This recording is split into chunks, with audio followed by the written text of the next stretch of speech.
Welcome to the Festival of Entrepreneurs, recorded live at the NEC in Birmingham. Over the next few minutes, you'll hear from some of the most incredible founders, investors, and business leaders who joined us this year. But before we start, I'm Juliet Barratt. I'm the host of Brave Bold Brilliant, which is our podcast, and also an entrepreneur, investor, and business founder myself. And Juliet actually is co-founder of Grenade and started that business with her business partner, Alan, and actually managed to sell that business for £200 million. Can we have a do? Yes. I went to say actually, they've got rid of that one, all right. So Juliet, it's incredible to have you here. And Juliet has actually been on my podcast before, so it's I get a second go at this conversation. So Juliet, do you want to just talk us a little bit around the early days? Because we know that Grenade, we're going to talk about brand and huge success, but what people see isn't always the reality. And I know you did. Great wasn't your first business, it wasn't your first venture. So can we talk a little bit about the early days, Julia, and how life actually started in a business context for you? Yeah, of course. So I had a very sort of traditional background, school, university, then I actually qualified as a teacher. But I was like the shittest teacher out there. So I think Cameron Diaz, bad teacher, but not as hot. So I taught geography and PE, and we watched a lot of videos. And I think, everyone says about when you start a business, it's like the day you actually start that business. But I actually see teaching as a massive learning curve for me, because it taught me what I didn't want to do. And it taught me that having my life ruled by a bell and lots of structure just didn't work for me. So I spent a very short time being a rubbish teacher. And then I went to the Jam House in Birmingham, got absolutely hammered and met Al. And that was really the start of the Grenade story. He had a distribution business before, so selling other products to gyms and health clubs. So I went to work with him, or for him rather, as he would like to say, in that business. And I think it was that experience of selling other people's products to gyms and health club, we realised that we could do it. And I always say better, but I don't mean better because that sounds arrogant. I mean, we could do it differently. And that's when we realised that we wanted our own brand and we would market it very differently from what was out there. And that was the start of Grenade.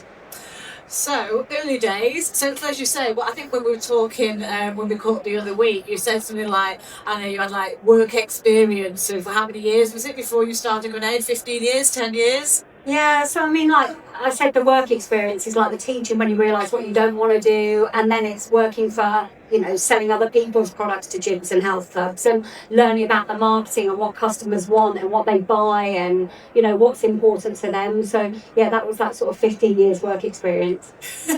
Well, they say, don't you, 10 years to become an overnight success or whatever the number is. But so when you and Al got together, it was a romantic kind of engagement in the beginning, wasn't it, yeah. Ellie? And then how did you know that you could actually tolerate each other to start a business together? Because it is always difficult when you're in a personal relationship. We heard from Maxine and Darby about relationships being mother and daughter. But for you and Al, you were partners, you were romantically together. Yeah. How did you know you could tolerate each other from a business point of view? I mean, as soon as we met, he was taking pictures of girls, and that sounds really wrong, but they were on a headline or something, and so I thought he's either a really nice guy or a complete pervert.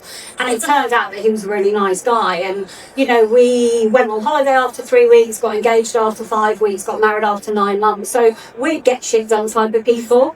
And we met. We knew it was right. We were completely aligned with our values, and we knew that we both had very, very different skill sets. And a lot of people think, well, you were married and you ran the business, but actually there was a reason that we should have met, and it was to run the business. That sounds wrong, but you know what I mean.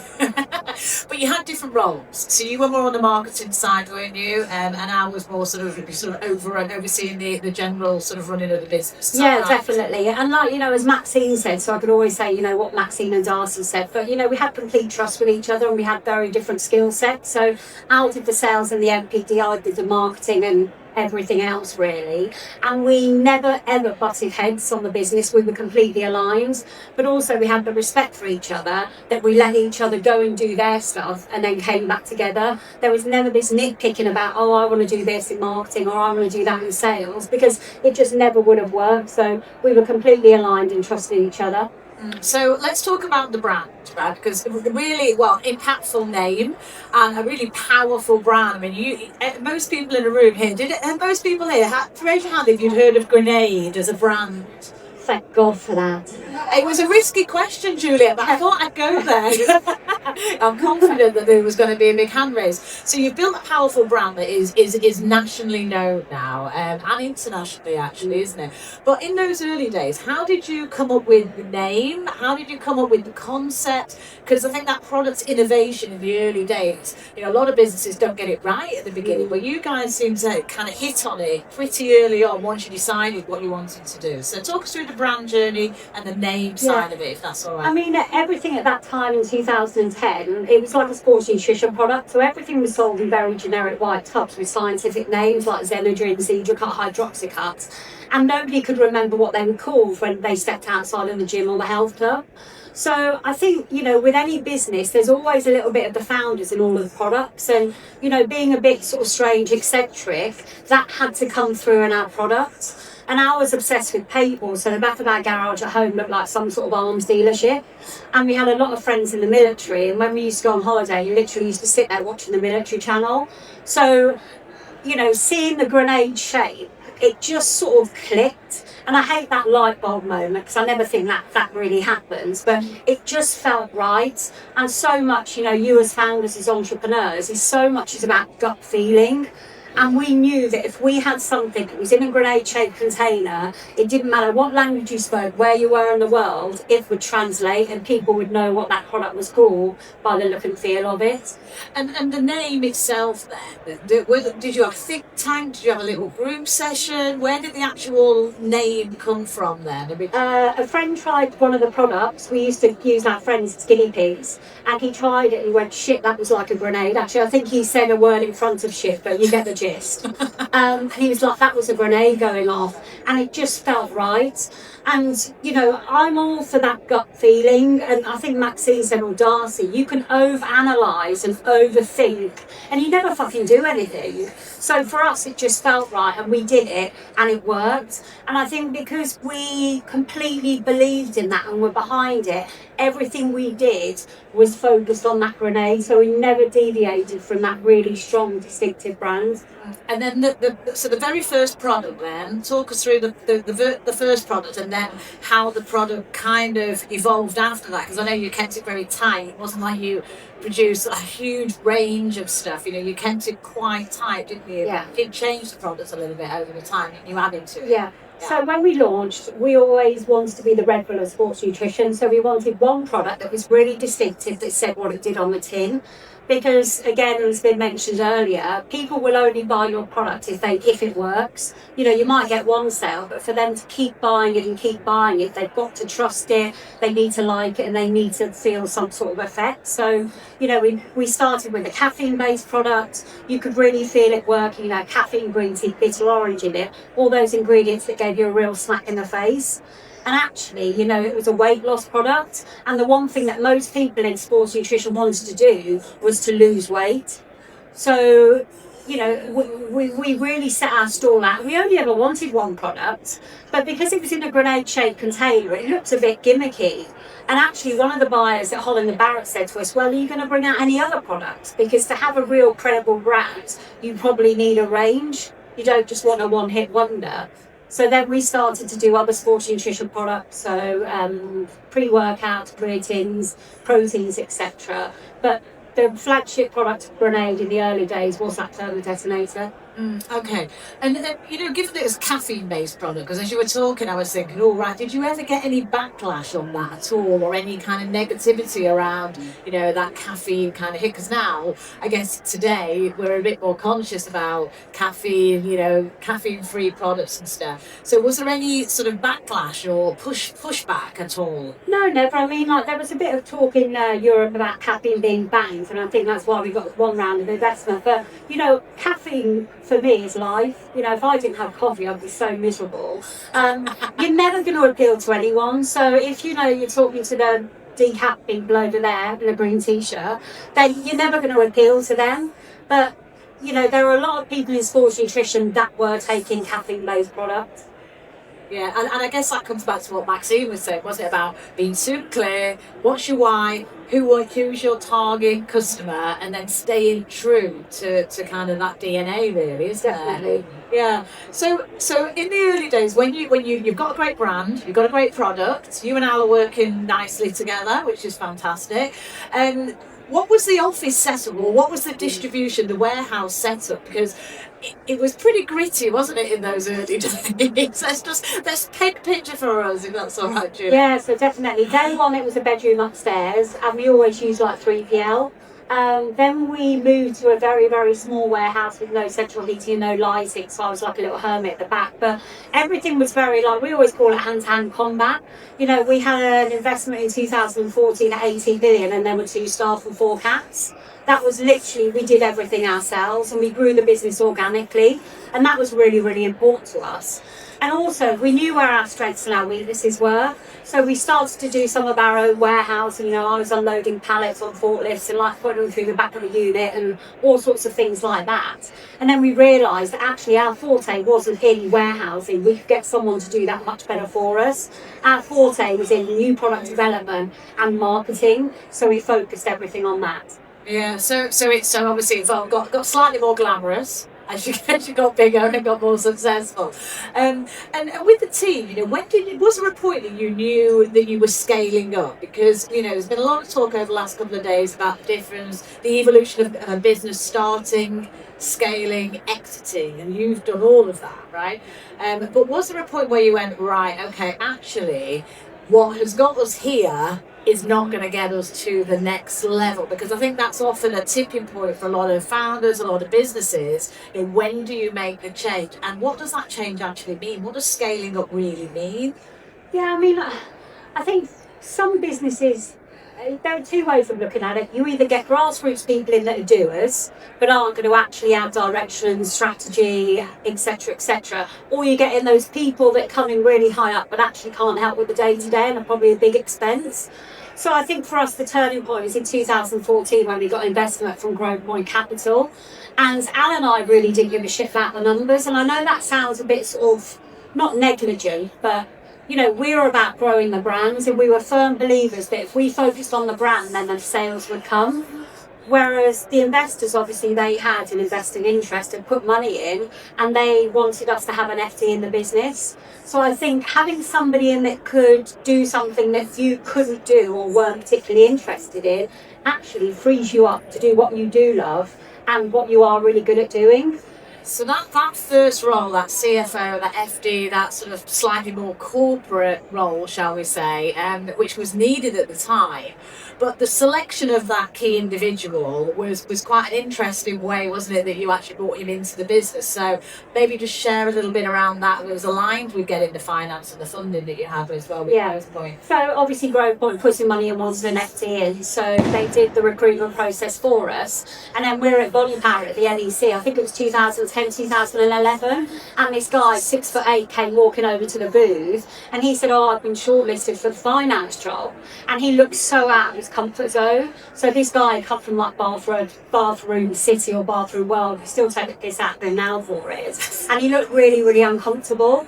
But actually Tom, I mean, he's the CEO now, he was not only a phenomenal FD, but he was really commercially savvy and he loved the business. So I think the combination of those 3 things, he was bloody brilliant at numbers, he really gave a shit about the business, and people liked him, he was really commercially savvy. That's helped him grow into that much wider role. Yeah, now he's running the shop, right? Yeah. Which is incredible. So, and what do you think in terms of the other key roles? So obviously that's one really important role. But again, it's like, who do you employ when you're scaling up? Which roles do you go for? You know, so obviously as you're building that team to give you the foundation to scale, Julia, what were the other key roles that you needed to bring in, and kind of how did you go about that after you got that first big role sorted?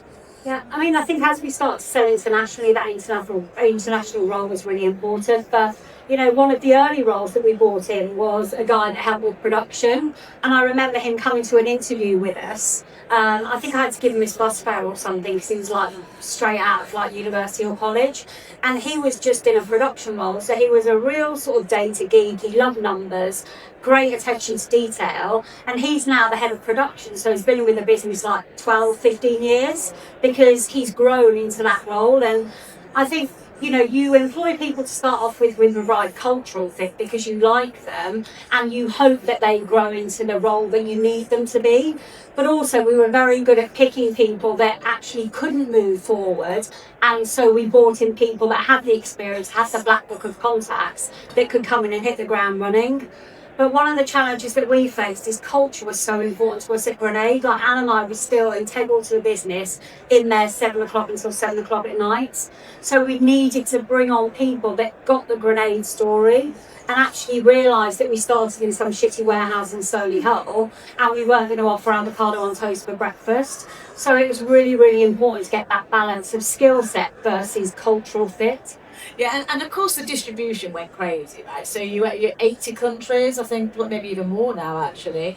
But that international element, you started in the UK, started here locally in the Midlands. But when you went international, was that a frightening decision? Was it just happen naturally? How did you tackle going from UK-centric to kind of international? Because that's a big leap, isn't it, to make? Yeah, I don't really think it's tackling it. I think it's you just do it because we got inbounds from the US relatively early and from Europe. And, as an entrepreneurial business, you get an inbound, you think, yeah, great, and you make it happen.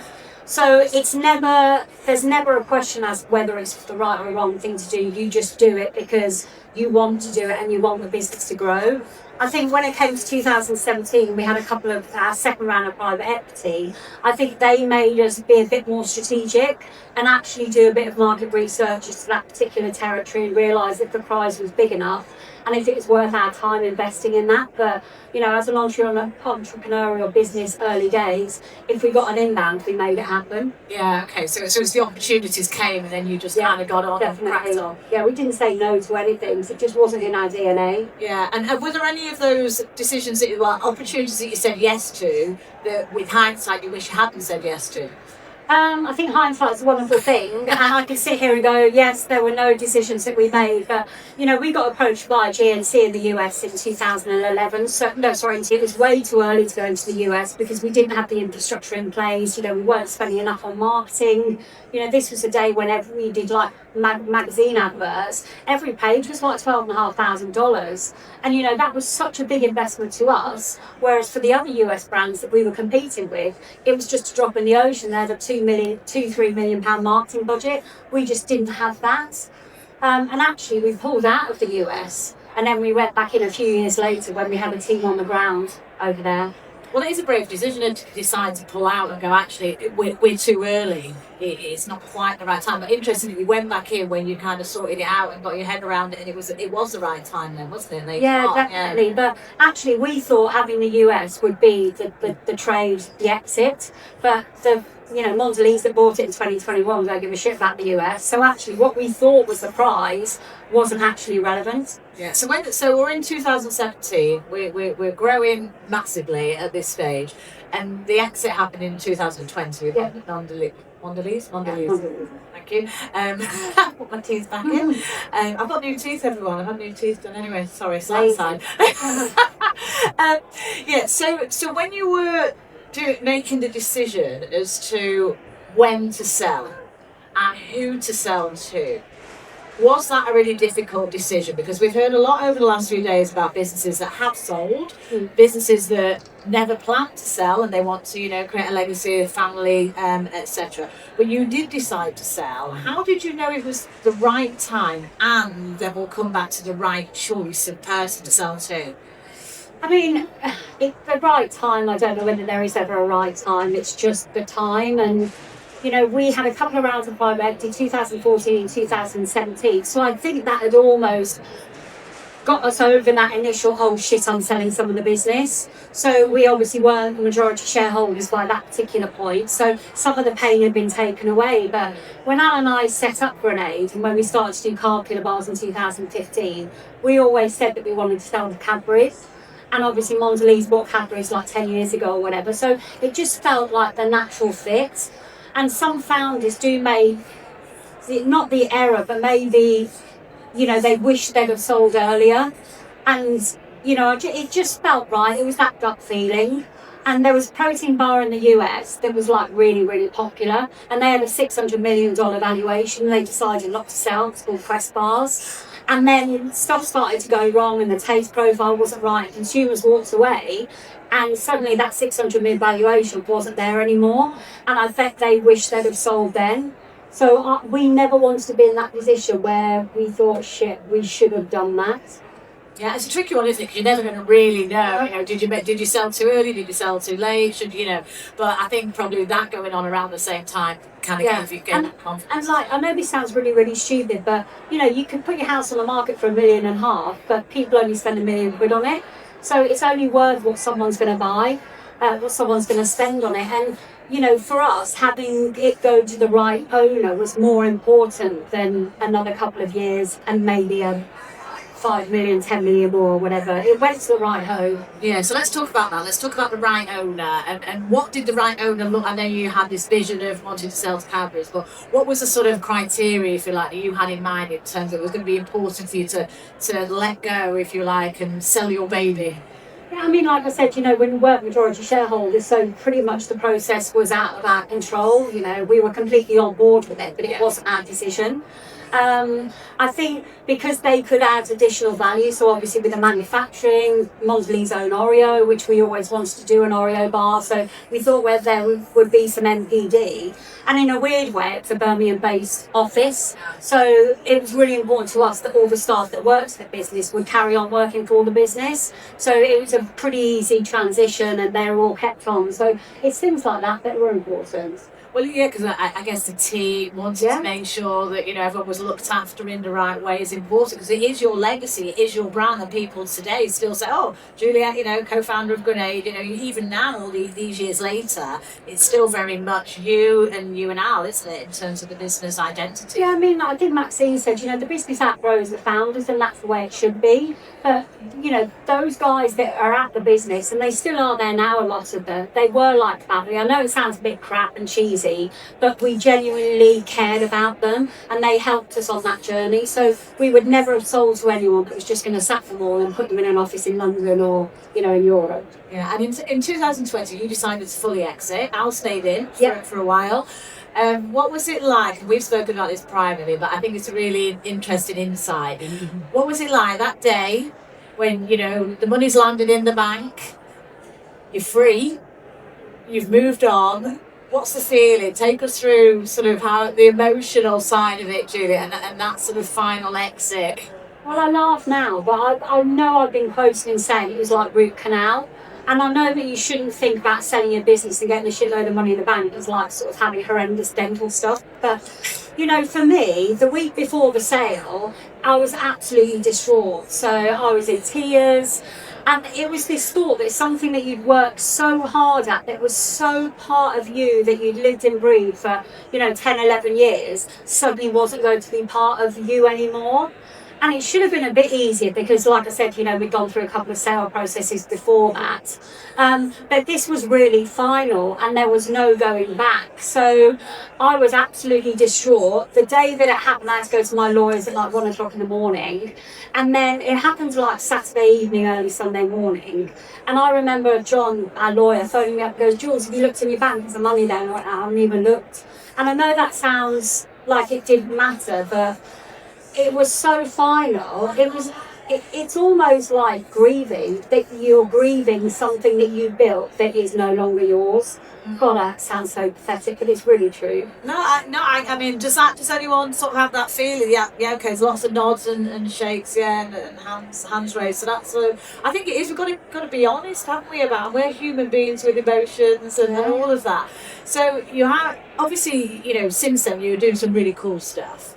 What advice would you give with hindsight, either to yourself or to other people that are in this phase of exiting and planning for that next phase? Can you plan for it, or do you just have to go with the flow? What are your thoughts on that sort of life post-exit, really? It's so weird, when people set up businesses, they almost think that exiting is this like, you've succeeded, you've won.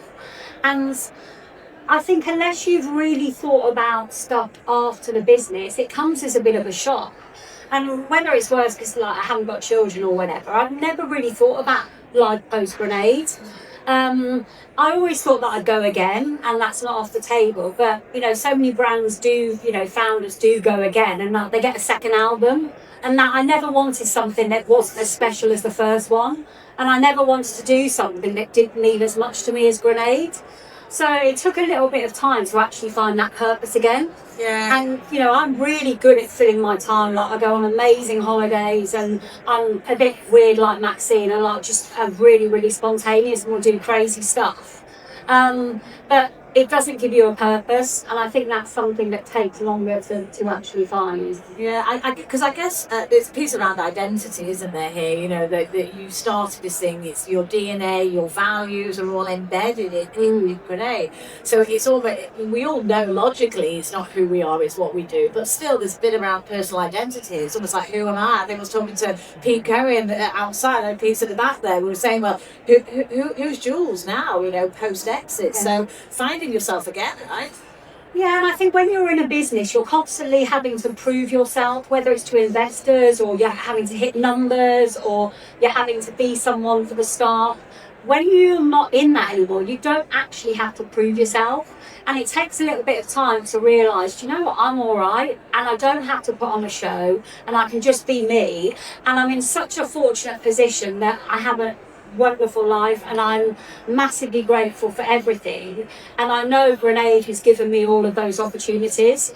And let's face it, the Grenade journey was pretty fucking amazing anyway. We went on wonderful holidays, we worked with friends, we built a phenomenal brand, we had some amazing experiences. So I'm just in a really, really fortunate position, and Grenade has enabled me to be in this position, and I'm eternally grateful. Yeah. And what did you learn about yourself through this mad journey that you've been on? What are some of the sort of things that sort of revealed themselves about yourself almost through that entire journey of starting, scaling, exiting, and kind of where you are now? What are some what's behind? I mean, I'm not a very reflective person, if I'm honest with you. I'm more of a get shit done type of girl.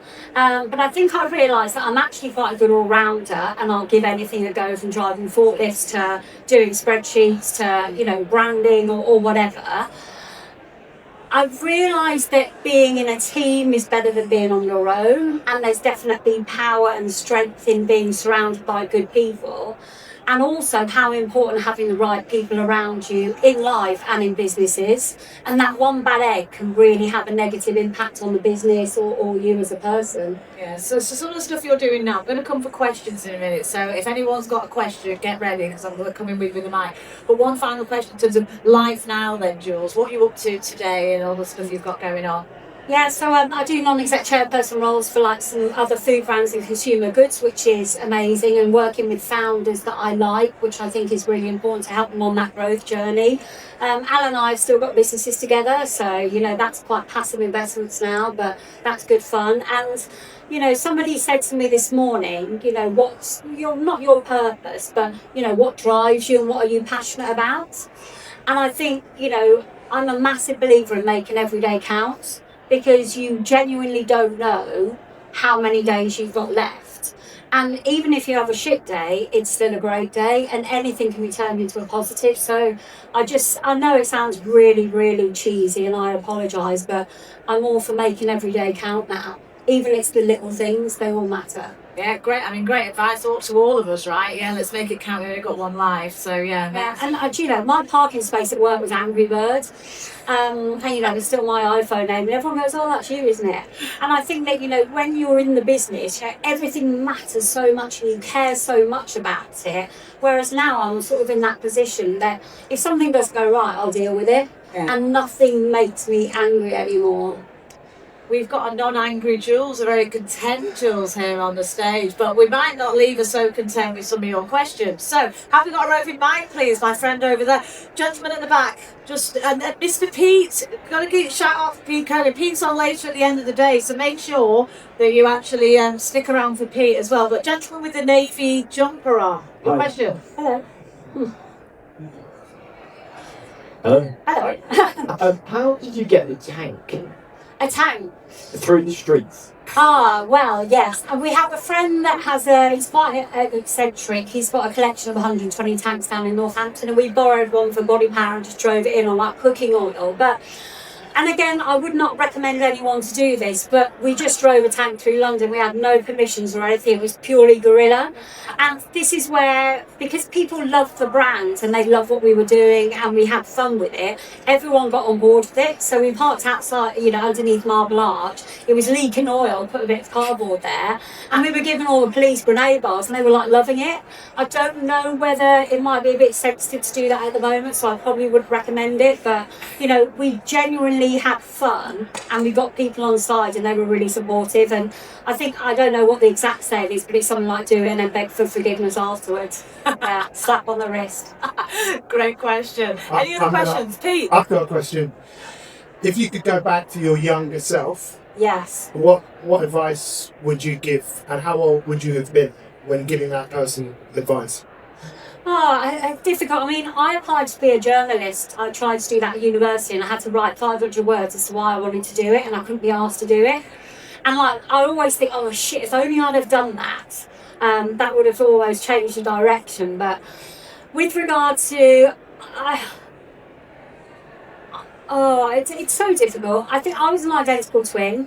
Well, I still am, obviously. And we were quite competitive, and I think we became so competitive you forget about the bigger picture.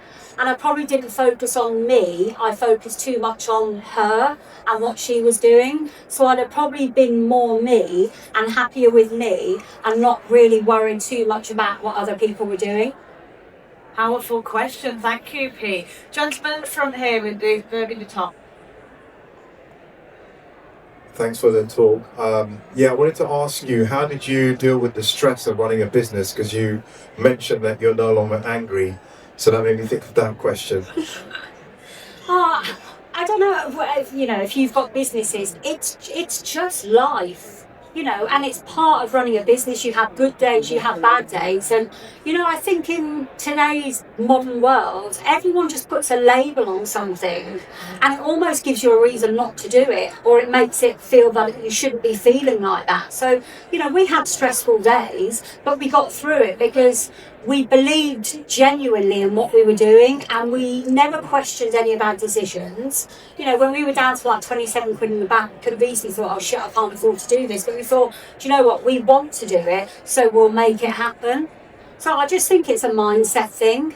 And also, everything I do and everything we did in the business was my choice and our choice. So we put ourselves under that pressure. If we wanted an easy life, then we should have got a PAYE job and worked for someone else where we could have switched the computer off at 5 o'clock. So I think it's all part and parcel of having a business, and you just embrace it and crack on. You've got a choice, haven't you? You do it or you don't. It's as simple as that. I've got a quick follow-up question, if that's all right. Yeah. So obviously, you guys are, massively successful and you sold the businesses for a lot of money and whatnot. I don't know about the others, but I'm just, at the moment, a run-of-the-mill average kind of, sole trader, self-employed. I'm trying to make it big, but it's been a struggle. And I wonder, obviously, you must have met a lot of people like myself. And do you have any words to offer me? I think it all comes down to appetite. There's this big stigma attached to growing a business that you're going to get investment in, you're going to sell. There is absolutely nothing wrong, and it should be applauded to have a business that you run that gives you and your family a nice lifestyle. Nothing has to be set up to sell. If you want a business that's saleable, then you have to invest more and take more risks. It's just, you have to be that sort of person. If you want a business that, provides you with a nice lifestyle and employs you, then that's great. But I think you need to set your stall out quite early. You either go for it as a lifestyle business or you start making decisions that may not sit comfortably with you to get that investment later on. Yeah. Thank you. But we never set up Grenade to sell. Well, we said, I know I sound a bit sort of weird there saying that we wanted to sell to Mondelez, but for us it was about the business. The sales came, if we'd have focused on the numbers, we'd have lost part of the journey, the DNA, and getting people to buy into it. And, it just would have ruined the enjoyment. One of the reasons why, and I hate that word success, but Renee grew like it did, is because we genuinely loved what we were doing and we focused on the brand and not about the numbers. Amazing. We've got a question here at the front row as well. Go for it. As another fellow ex-teacher, what would you say to young people in education now? Because businesses are really sold to them as a career option. What would you want them to know that is so amazing about business? I did a talk at Sixth Form College this morning on the business studies course, and they were asking some really fascinating questions. I think the education system, although I won't rant, is quite outdated. It's almost like school university, and being an entrepreneur isn't encouraged in this country. There seems to be a lot of barriers. I would like to see more sort of positive business role models, as opposed to influencers. I think that kids need people to aspire to be like. So I think that's really important. But also we need to look at how we educate children and the views on apprenticeships and workplace training. It shouldn't be seen as the option for the kids that aren't going to achieve. It should be a genuine alternative to that traditional, A-levels university. So I think we need real advocates of business to sort of encourage kids to go into apprenticeships and get that work-based training. Great question. I think we might be nearly out of time. I'm looking at Alex No, we can keep going. Oh, amazing. Anyone else got any other questions? Because we're in our flow now. Stick your hand up. Lady here in the beautiful cardigan. I'm loving the carding. That looks cozy, doesn't it? Thank you very much. I was just wondering, do you have any mentors when you started Grenade, in the early days? Because I feel like it's so hard to find any when we start a business. I wish someone could tell me what to do in the early days. The first thing I'd say to you is know what to do. You're a founder, it's your DNA. You probably just need people to sense check it. So always follow your gut. And, the Grenade story was my journey. It's no one else's, it's just mine. And what I did probably isn't right for the majority of other people. So always follow your gut and don't think anyone should tell you what to do. When we started Grenade, there were no real mentors like there are now. There were some amazing mentorship programs, and I think the business community is wider and people are much more open about their challenges and their issues. When we launched, it was all like, isn't everything great and everything's brilliant and we're making shitloads of money. Whereas now, I think people are more open to, it's really fucking hard out there, and it doesn't paint such a shiny picture. We were lucky to meet so many wonderful business people, like Ranson, and, being in those networks, I think it makes you feel more supported because everyone has the same challenges as you. You're not on your own. And it's just finding those honest voices that you can sort of talk to and listen to. But do your own journey. Thank you. Amazing. Anyone else with a question? I'm conscious we've had a lot of questions on this side of the room. Anyone on this side of the room? Look, Mike, there we go. Oh, another one on this side again. Over here, you're all quiet on this side. And Pete's become our glamorous assistant. Well done, Pete. Thank you. Gentlemen, what's your question for Juliet? 2 parts, really. Was there a moment where you nearly quit or nearly gave up, and what kept you going? And then also, was there a tipping point where you went from hoping it would work to knowing that you were, it was going to work? No and no. We never, not once, we might have questioned decisions, but we never questioned the journey. Even when, I remember having a conversation with Al, we had a couple of mortgages and, we weren't making money in the business. We never, ever, ever questioned it.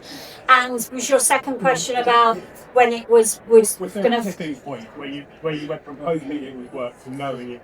We always knew it would work because we were going to make it happen. And I don't think you forget about the journey, and I think it's really important to love that journey and stop focusing on the destination, because the journey is the important bit, and you don't know what's going to happen in a year, 10 years time. You don't know what the market's going to be like. We didn't know what the ingredients were going to be like, but we always had genuine belief in what we were doing. It was the right thing to do, and we always knew one way or another, that's a song, isn't it, but it would be a great business because we were adamant about that. So, real firm belief we're going to make a success no matter what. So, Yeah, but we didn't know how we were going to get there, but we always knew that one way it would work out for us. Going to get to sing in a minute, Julia. Yeah, that's not good. My karaoke days are over. We've got time for one last question over here. Go for it. Thanks, Juliet. Juliet, your story has been absolutely inspiring. Interesting that you mentioned that you hate using the word success. Yeah. If you were able to redefine success for yourself or for the room, what would it be? Yeah, I mean, people, like I said, people think about money, like monetary values are successful. But for me, and it's taken a long time to get to this point, success is I only now have to do things that I want to do. So it's that choice.